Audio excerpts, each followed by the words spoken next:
My name is Rosemary, and if someone had told me 10 years ago that I'd one day be standing in the middle of my own house, a real one, not rented, not temporary, but bought with my own money, I probably would have laughed. Now I'm 34, and I've been working as a product manager for a large tech company for several years now, and while it sounds boring, for me, this job is a ticket to a life I could once only imagine. The salary allowed me to breathe freely, but the real confirmation that it was all worth it came that morning 2 months ago, when I signed the paperwork and received the keys to my house, a large, sunny house with 4 bedrooms and a backyard where the grass smelled of dew and the beginning of a new chapter in my life. I fell in love with this house the second I stepped through the door, its warm walls, its wide windows, the sound of my footsteps on the still empty parquet floor, as if the echo greeted me, saying, "You did it, Rosemary, you walked this far yourself." For the past 2 months, I've been living in a kind of special state of inspiration, choosing furniture, repainting walls, hauling boxes, mentally sketching out the comfort of each room, as if creating a reflection of myself in the space. Everything around me gradually came to life, the soft mocha-colored sofa in the living room, the white curtains filtering in the sunlight, the photos of my travels on the wall, and the chair by the window where I could already imagine sipping my morning coffee. On weekends, my parents, who had just turned 60, and my younger sister, Megan, who is 31, knew I'd bought the house, but in all those weeks, neither of them offered to come and see it. I wasn't particularly surprised, though. Our relationship had always been complicated. For as long as I can remember, my parents seemed to look right through me, directing all their attention and care toward Megan. They paid for her college admission in full, even rented an apartment for her. Then came the lavish wedding, flowers, guests, and smiles, and me? I started working at 16, working part-time wherever I could, saving every penny to pay for my own education. I always knew I could only rely on myself. I was pretty good with computers, so after school, I started fixing equipment for people in the neighborhood, grandmothers, students, small businesses. It seemed like a small thing, but that's where it all started. Then, at 17, I got my first taste of independence, realizing that anything in this world can be built if you're not afraid to work. So when, just before I started college, my parents suddenly gave me $30,000, just like that, without explanation, I didn't believe it at first. It was a shock, but also a relief. That amount was enough to cover some of my expenses, the rest was covered by my scholarship, and after graduating, I returned home only briefly to pack my things and almost immediately left for work in another state. The years flew by like one long week. Work, projects, clients, plans, savings. I rented an apartment, lived modestly, saved, step by step, getting closer to my dream, and now I'm here. Even now, when I'm finally on solid ground, my parents continue to give Megan money to pay the rent, because, as always, she can't handle it. I tried not to think about it, but something inside me still clenched painfully every time.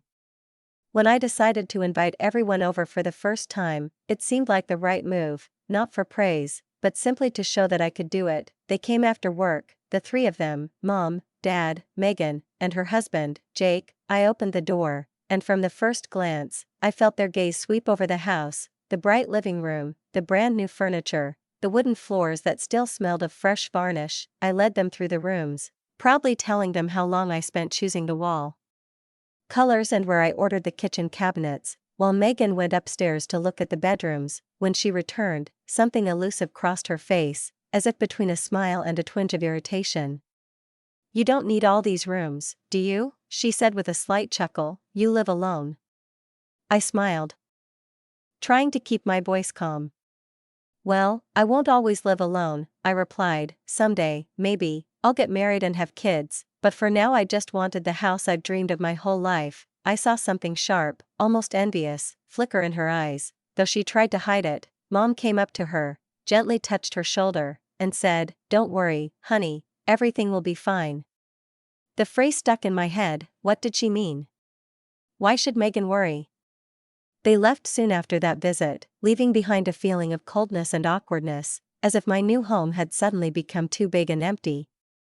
I thought that was it. They saw that I was doing well, that I'd made it, that I was living the life I wanted. But after a couple of weeks, when the smell of new furniture finally mingled with the aroma of freshly baked bread in the morning, I suddenly wanted a real housewarming party, with friends, laughter, glasses of champagne, and music. I sent invitations to everyone I loved and trusted, friends, colleagues, relatives, even my parents and Megan.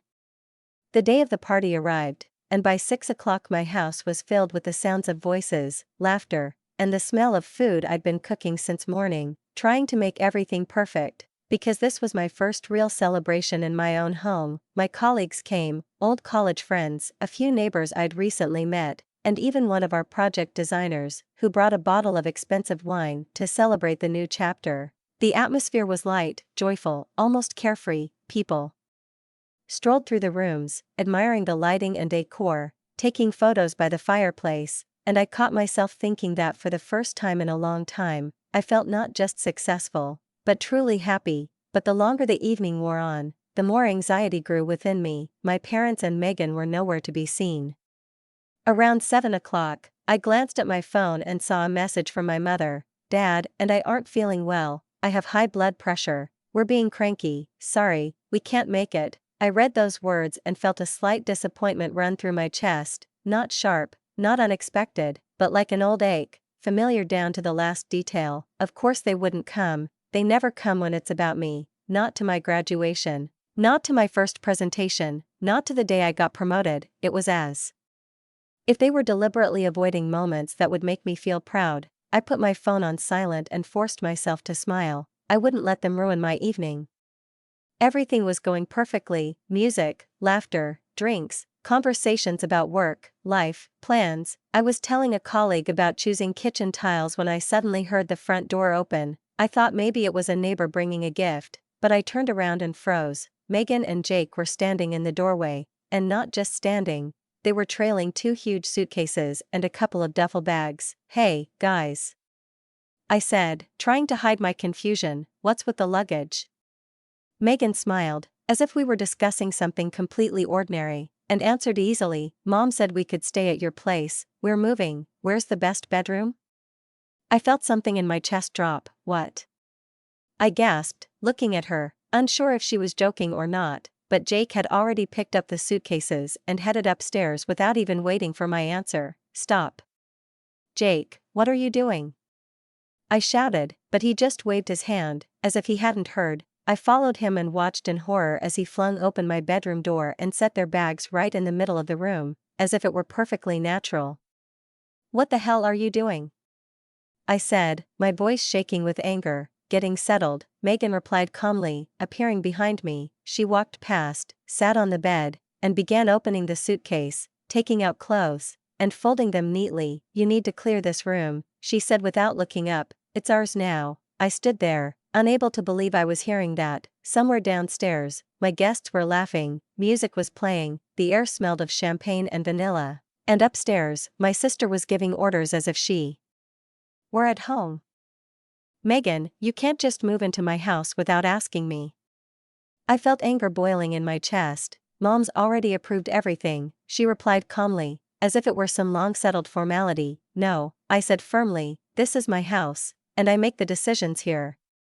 I went downstairs, trying not to show my shock. The guests started asking if everything was okay, but I just smiled and replied that everything was fine. I went outside to get some air and called my mother. The phone rang for a long time, without an answer. I called again, then again. Finally, after a few minutes, a message arrived. "Just don't make a scene, Megan deserves this house as much as you do. She will live with you until she saves up for her own place." I reread it 3 times, feeling a wave rise inside me, thick and hot, like molten metal. They had decided for me, my mother, my father, my sister, the house I'd worked for years to build, for which I'd given up vacations, spent all night writing reports, taking on extra projects. Now, in their opinion, we should share. I stood on the porch, staring into the darkness, my hands shaking, but the house was full of guests, and I couldn't let myself lose it. I wiped my eyes, took a deep breath, and went back inside, smiling as if nothing had happened. Megan and Jake had already come downstairs, acting like it was their party. They were laughing, chatting with my friends, and when someone asked them where they were living now, Megan would easily answer, "Rosemary's." It's temporary, until we save up for our own place. The worst part began when guests started praising my home. Megan seemed to sense the scene and began to claim every detail I'd lovingly planned for herself. "Oh, yes, I told her to buy those curtains," she said to my colleague Sarah, "and that sofa was my choice. I loved the color." I stood there, smiling, feeling a deep despair rising within me, as if all my hard work, my evenings, my dreams, my sense of home, were dissolving in her voice.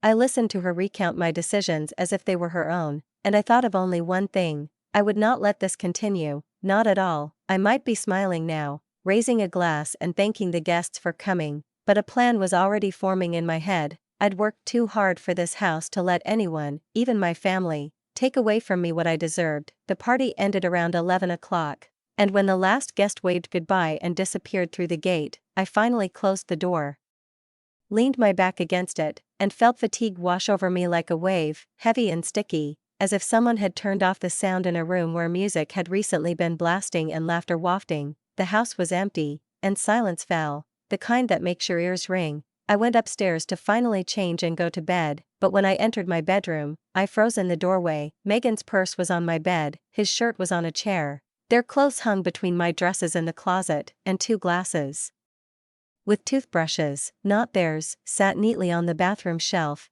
They weren't just staying the night, they were settling in, as if they'd lived there for years, on my bed, under my blankets.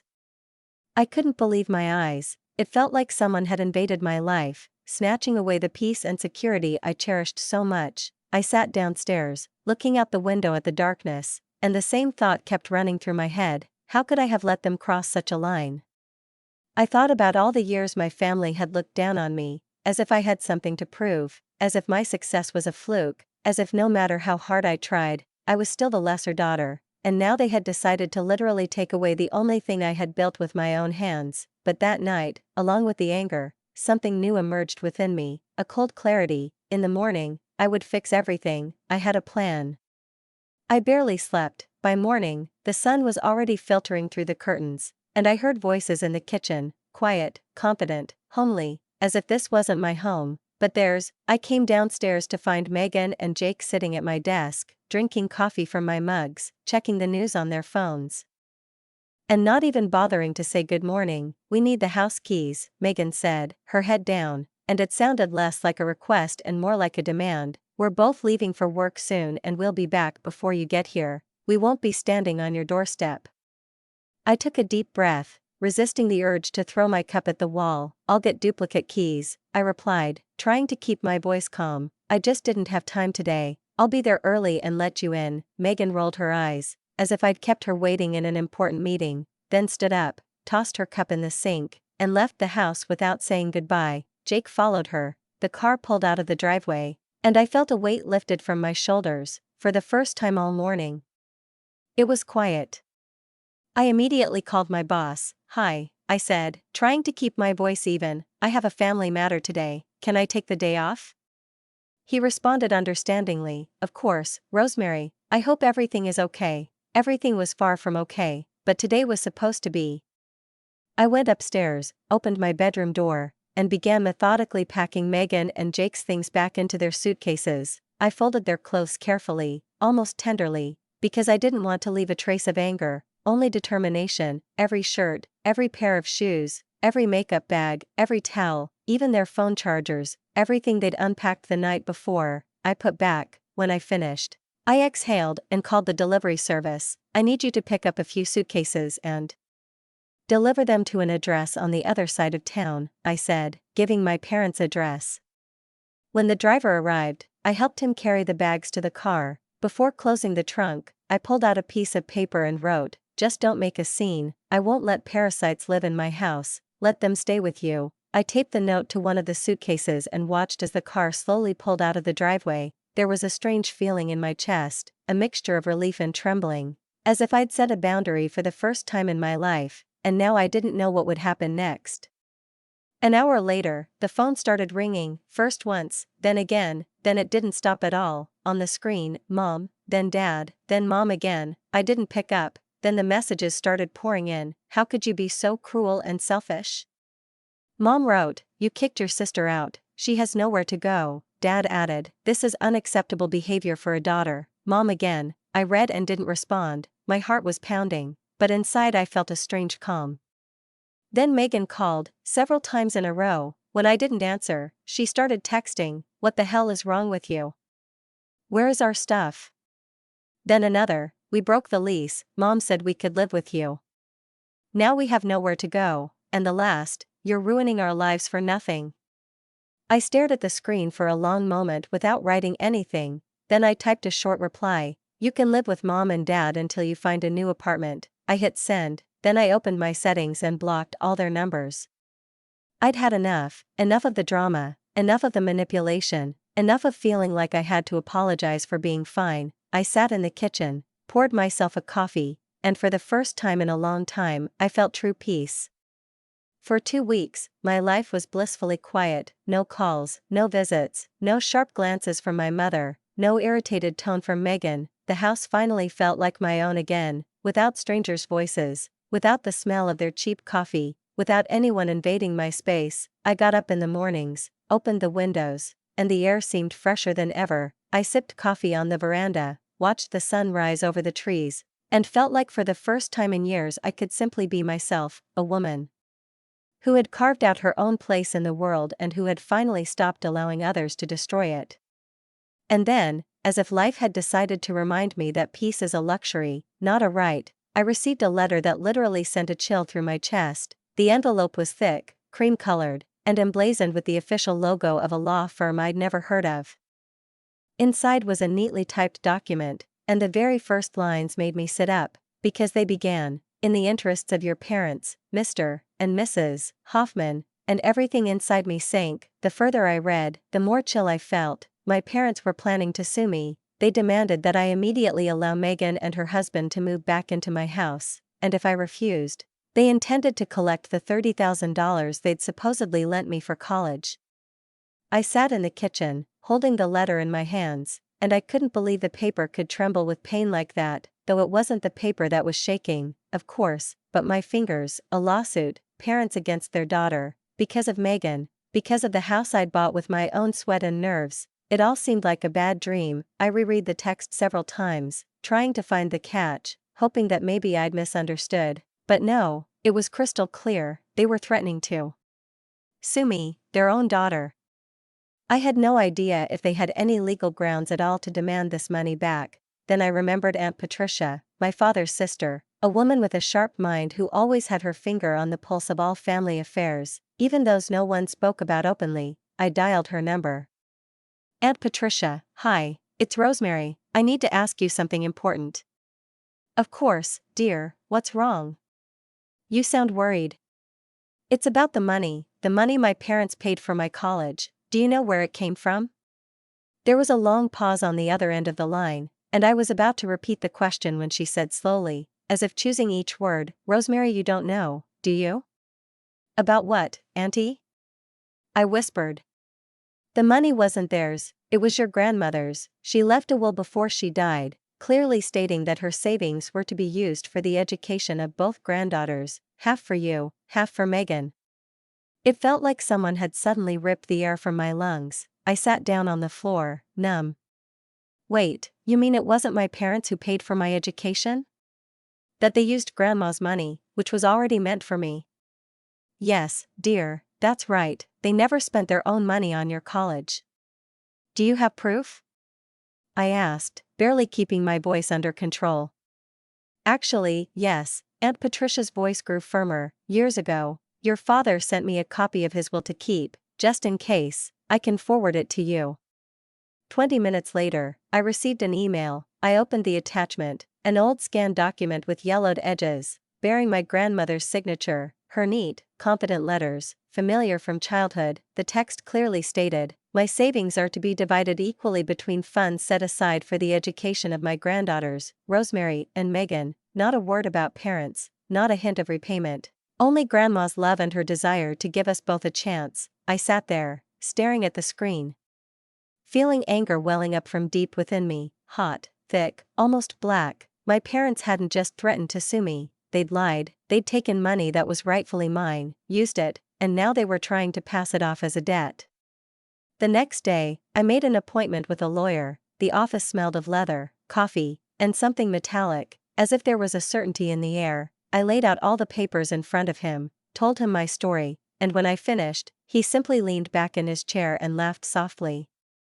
"Rosemary," he said, shaking his head slightly, "your parents have absolutely no legal grounds to sue you. First, that money is your inheritance, documented. Second, even if it weren't, parental education assistance isn't a loan, it's not something you can recover through the courts. And finally, no one can force you to provide housing for your sister, so breathe easy." "So I shouldn't worry?" "Absolutely, I'll write an official response letter to your parents' lawyer myself. Everything will be legal and very clear." A few days later, he showed me a copy of the response. The letter was impeccably composed, stern, cold, almost mockingly polite. It explained that my parents' demands were legally null and void. That my grandmother's will confirmed my right to these funds, and that any further attempts at pressure would be considered harassment.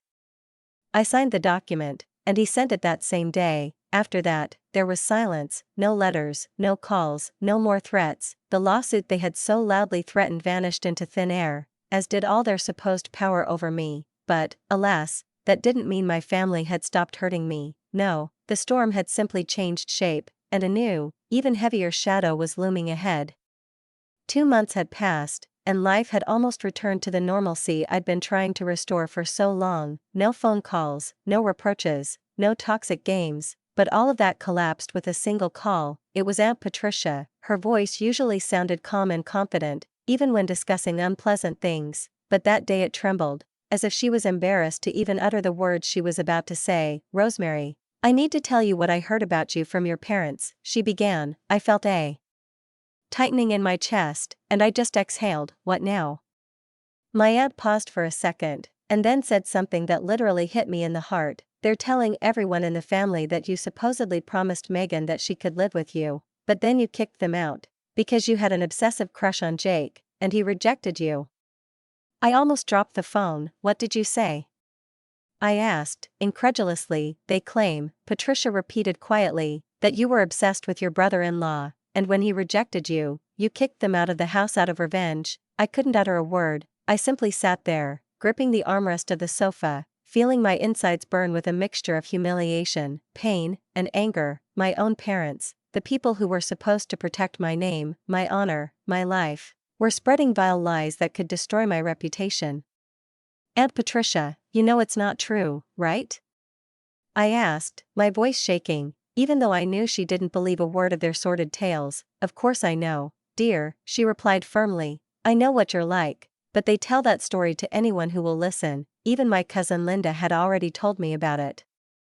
That evening, I sat for a long time in the dark, staring at my reflection in the window, and for the first time in a long time, something more than just anger ignited within me. It was something deeper, harder, colder. If before I had still hoped to maintain some kind of connection with my parents, now I understood. They had crossed a line from which there was no return. It was one thing to be manipulative, another to ruin my life with lies. I picked up my phone, opened their social media profile, and typed a short but harsh message, which I deliberately left open for the whole family to see. "You must publicly refute the lies you are spreading about me. If you don't, I will sue you for defamation. I have already consulted with a lawyer, and your actions could lead to serious legal consequences." I pressed send and felt the trembling finally subside in my hands. My threat seemed to have had its effect. A few days later, Aunt Patricia called again, her voice calmer this time. "Rosemary," she said, "your mother hosted a family dinner. She gathered everyone together and confessed that everything she said about you and Jake was a lie. She said she overreacted and made it all up to get back at you for kicking Megan out." I was silent for a long time, processing what I'd heard, and finally said, "Oh my God." It was a mixture of relief and disgust. "And what did everyone else say?" I asked. "Everyone was shocked," Aunt Patricia replied. "No one could believe she could even make up something like that. Most of the family completely cut off contact with them after that." At that moment, I felt a strange mixture of emotions, the relief of having the truth out, and the pain of realizing that my own mother had been willing to destroy my name for revenge. I never wanted to fight with my family. I just wanted them to stop interfering in my life and treat me with respect, like an adult, not like some perpetual, convenient daughter. The following months were the most peaceful I'd ever been. A silence finally settled in the house, pure, genuine, not the kind that comes after a fight, but the kind that smells of fresh air and peace. No calls, no visits, no accusations. I could immerse myself in my work, and as if the universe had finally rewarded me for my perseverance, things started to improve, my productivity increased, and after a couple of months, I was offered a promotion to senior product manager. With the new position came a raise, and I indulged in things I'd long wanted. Landscaping the backyard, ordering new patio furniture, and, my little dream, installing an outdoor hot tub. In the evenings, I'd sit in hot water with a glass of wine and think that for the first time in years, I felt like the boss not only of my home but of my life. It was around this time that I met Marcus. He was a software engineer at another company, calm, attentive, intelligent to the point of silence. We met at a conference, and from our first conversation, I sensed he wasn't the type to seek out drama. When I once told him the whole story, about Megan, about her parents, about the trial, about the lies, he sat silently, then just shook his head. Your sister just showed up and tried to move in with you without permission? And your parents supported it? He asked incredulously. I nodded. He was silent for a long moment, then quietly said, That's not normal, Rosemary, that's not family, those are people who are used to taking advantage of you. And, as trite as it may sound, in that moment I felt better. He said what I was afraid to say out loud even to myself. We'd been dating for about 6 months when I decided to throw a party, this time for my birthday, and for the first time in years, I felt no anxiety, no fear of something going wrong, but genuine anticipation. This was supposed to be my evening, no strangers' suitcases in the bedroom, no lies, no shadows of the past.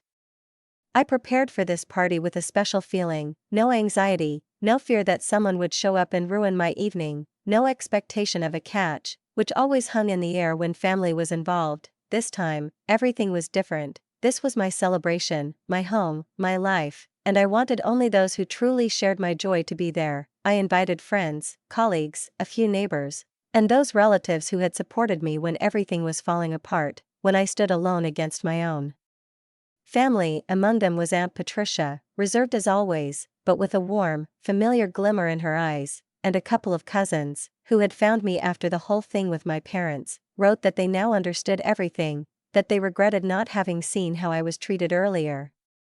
The house filled with laughter, the aroma of baked goods, and music, which we turned up loud enough to carry even in the backyard, where my new table, fairy lights, and, of course, the jacuzzi I'd dreamed of were already set up. For the first time in my adult life, I felt like I had a family, not one given by blood, but one chosen by the heart, people who respect me not for what I do, but for who I am. As the evening wore on, my cousin Rachel approached me, holding a glass of wine, and lowered her voice. Rosemary, I need to tell you something about Megan and Jake. I tensed inwardly, even though I'd sworn I wouldn't waste another ounce of my energy on them. What now?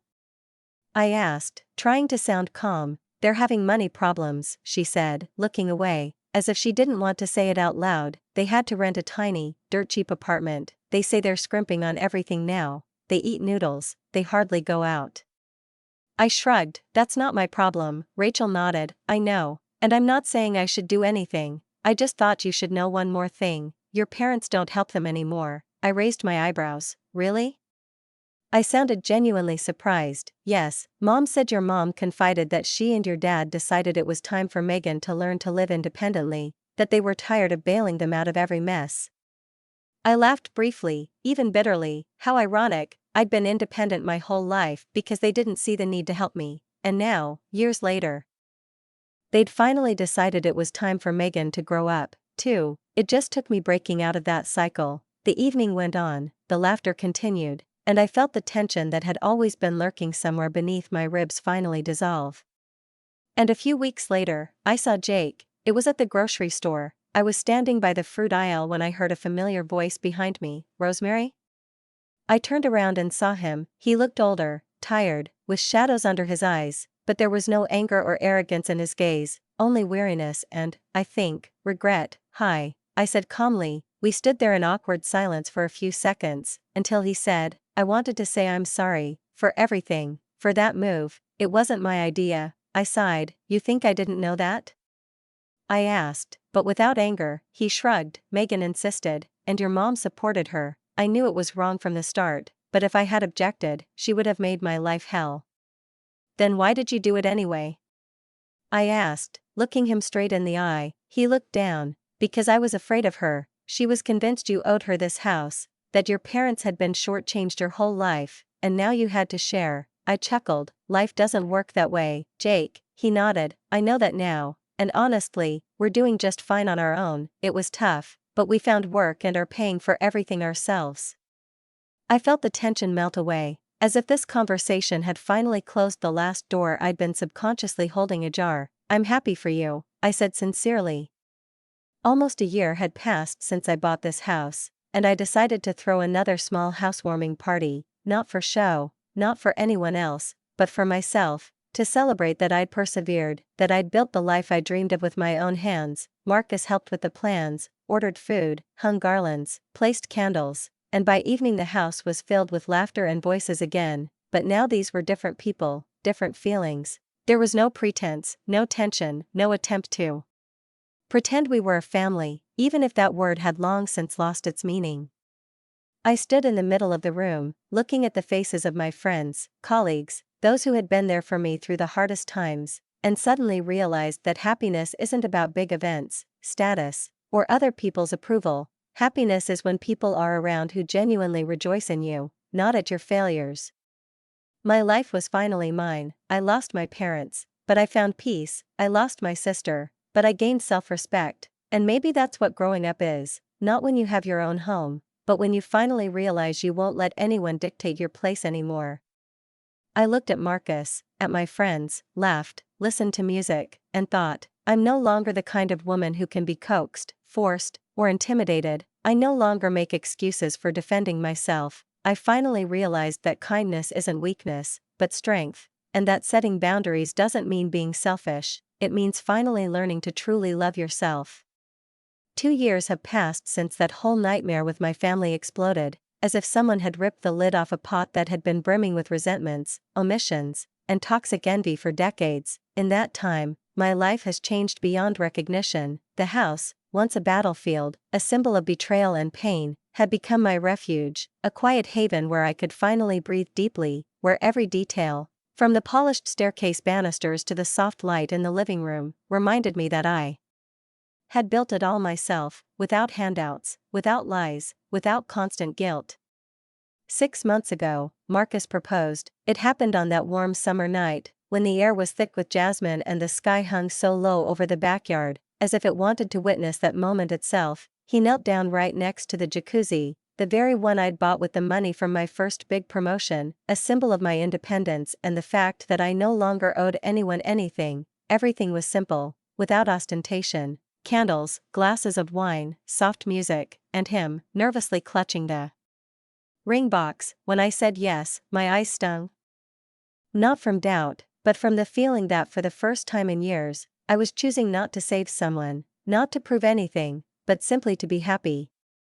We were planning a spring wedding, small, intimate, without grand toasts or drama, just close friends and a few relatives, those who didn't try to control my life. I wanted this day to be calm, authentic, without the poison of the past. Things were going great at work. I'd gotten a new position. I'm now director of product development, with an entire team under me. 12 talented people whom I didn't just manage but tried to inspire. Sometimes I caught myself thinking that my experience with my family had taught me more than any leadership training. I learned to say no, learned not to let people take advantage of me under the guise of caring, learned to be firm without losing my kindness. Once a month, Aunt Patricia would call. Her voice always sounded somehow maternal, with that touch of concern I always missed. She'd share the news, and it usually wasn't particularly original. Your parents are still angry, dear. They keep trying to reach you through your relatives, saying they miss you, that they want to be reunited. I couldn't help but chuckle as I listened,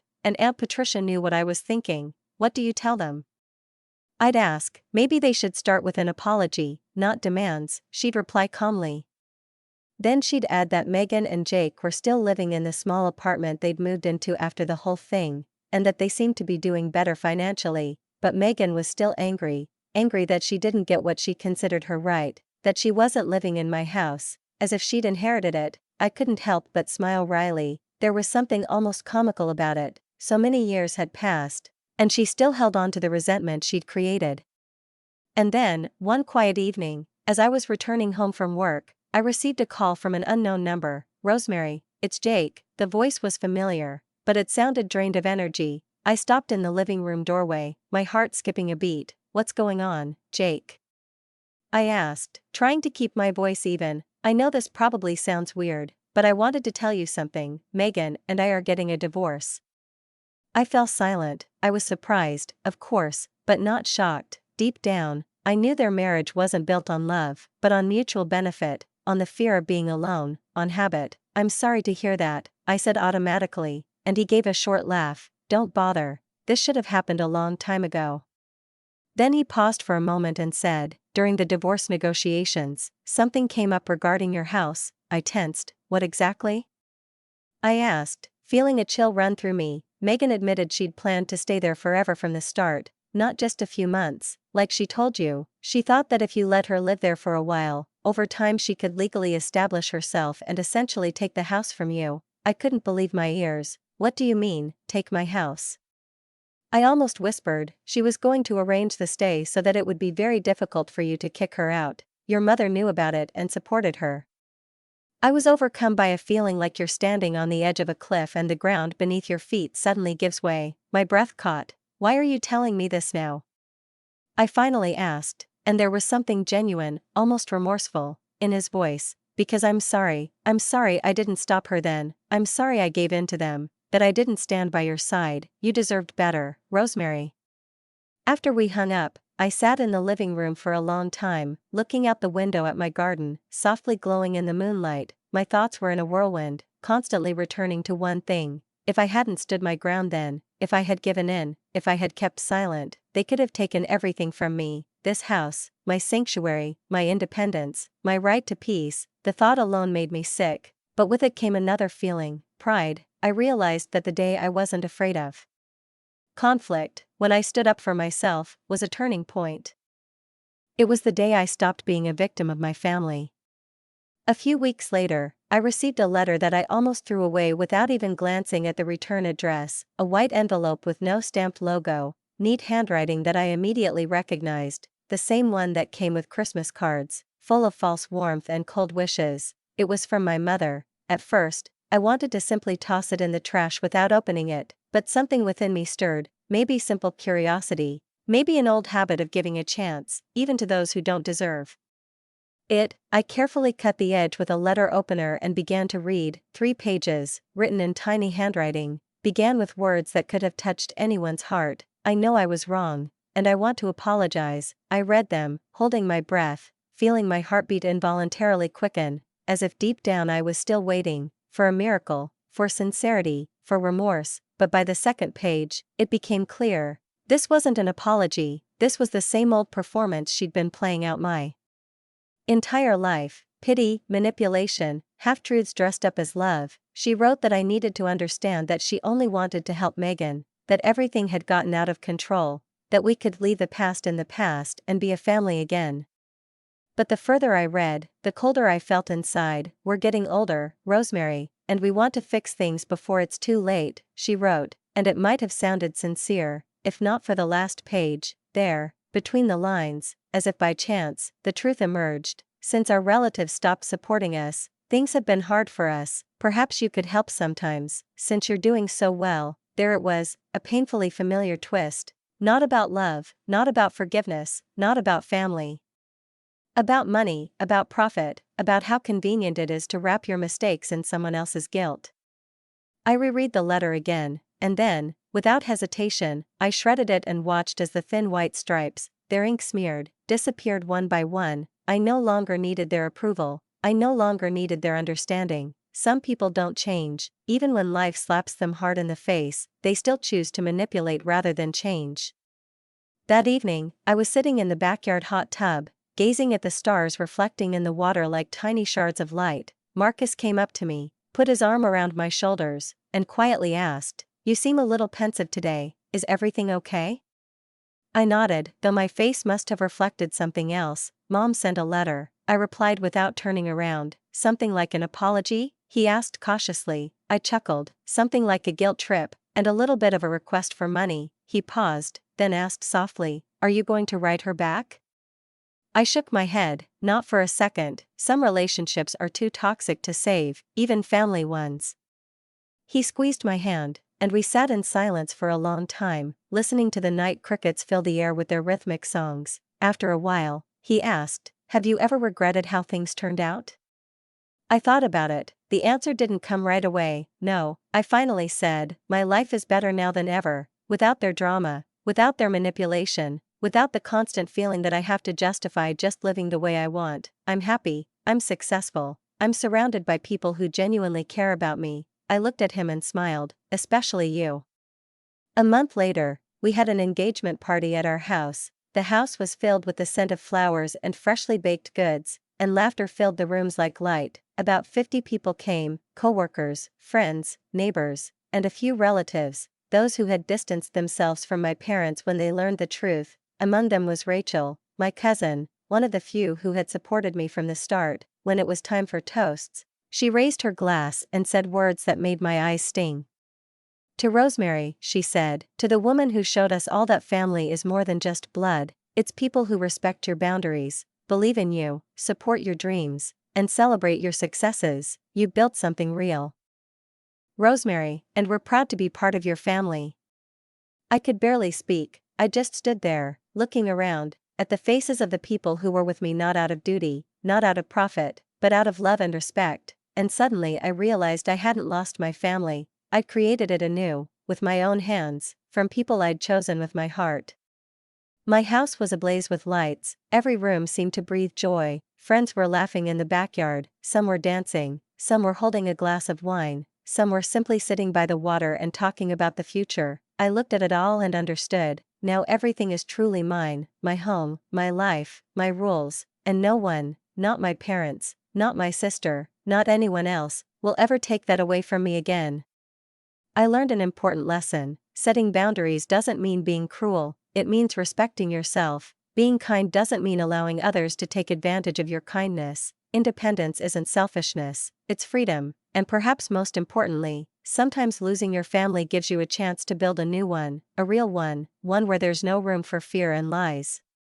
Now, as I looked at the stars reflected in the water of the jacuzzi, I felt neither pain nor regret, only gratitude, for all of this to have happened, because it was through pain that I found strength, through betrayal, wisdom, through loneliness, love, and now I knew for sure, no storm, no shadows of the past could destroy the life I had created myself, from scratch, with my own hands.